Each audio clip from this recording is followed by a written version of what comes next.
bizni xalqimiz o'zi kasallik chiqsa yo biror joy og'risa tahlil qilishga, shifokorga ko'rinishga shoshilishadi. Yo'q. O'zi laboratoriyalar nima uchun kerak?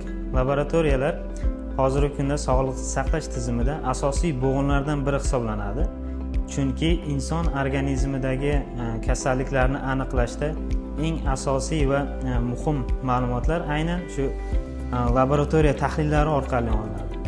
Misol uchun qon, siydik, biokimyoviy tahlillar, immunologik tahlillar barchasi shifokorga to'g'ri tashxis qo'yish va davolash usulini tanlashda yordam beradi. Buning uchun albatta barcha laboratoriyalar zamonaviy asbob-uskunalar va texnika apparatlar bilan jihozlangan bo'lishi kerak. Bu nimaga kerak? Shu tahlillarni yana ham aniq, mukammal va tez bemorlarga yetkazib berish uchun kerak bo'ladi. Aynan bizning laboratoriyamiz ham mana shunday apparat va asbob-uskunalar bilan jihozlangan hisoblanadi. O'zi aslida sog'lom insonlar ham o'zimizni sog'lig'imiz uchun har 6 oyda, 1 yilda bir o'sha laborator tahlillardan, shifokor ko'riklardan o'tishimiz kerak bo'ladi.